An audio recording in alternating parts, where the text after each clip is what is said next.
കഥമ്പം പ്രേക്ഷകർ ഏവർക്കും നമസ്കാരം. നാളെയാണ് കന്തസഷ്ടി വ്രതം തുടങ്ങുന്നത്. 2025 കന്തസഷ്ടി വ്രതം സെപ്റ്റംബർ മാസം 10-ാം തീയതിയാണ് തുടങ്ങുന്നത്. കന്തസഷ്ടി വ്രതം അനുഷ്ഠിച്ചാൽ സകല കാര്യസിദ്ധി ഉണ്ടാകുമെന്നും നമ്മൾ വിചാരിച്ച കാര്യങ്ങൾ നടക്കും എന്നും ആണ് വിശ്വാസം. കന്തസഷ്ടി വ്രതം സ്ത്രീകളും പുരുഷന്മാരും അനുഷ്ഠിക്കാവുന്നതാണ്. കന്തസഷ്ടി വ്രതം 48 ദിവസം അനുഷ്ഠിക്കുന്നവരുണ്ട്, 21 ദിവസം അനുഷ്ഠിക്കുന്നവരുണ്ട്, 7 ദിവസം അനുഷ്ഠിക്കുന്നവരുമുണ്ട്. 48 ദിവസത്തെ അതായത് ഒരു മണ്ഡല കാലത്തിൻ്റെ മഹാഷഷ്ടിവ്രതം നോൻപ് നോക്കുന്നത് എങ്ങനെയാണെന്ന് ഞാനിപ്പോൾ വിശദീകരിക്കാം.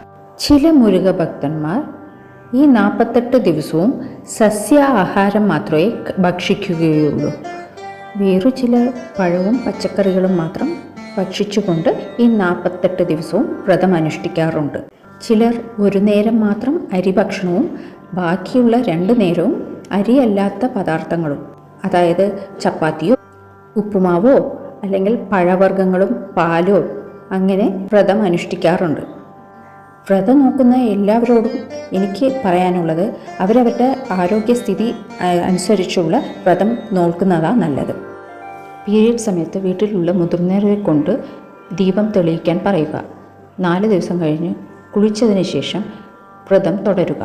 ആദ്യ ദിവസമായ നാളെ, അതായത് സെപ്റ്റംബർ 10, 2025 കാലത്ത് നിങ്ങളുടെ വീട്ടിൽ സുബ്രഹ്മണ്യ സ്വാമിയുടെ ഫോട്ടോ ഉണ്ടെങ്കിലോ അല്ല വിഗ്രഹമാണെങ്കിൽ അതിന് മുന്നിൽ വെച്ചോ നിങ്ങൾ എന്തിനു വേണ്ടിയാണോ ഈ വ്രതം നോക്കുന്നത് നിങ്ങളുടെ പ്രാർത്ഥനയും ഭഗവാന്റെ മുന്നിൽ വെച്ച് ധ്യാനിച്ച് എന്നിട്ട് വ്രതം തുടങ്ങുക. ഭഗവാൻ നിവേദ്യമായിട്ട് വെക്കേണ്ടത് പാലും തേനും.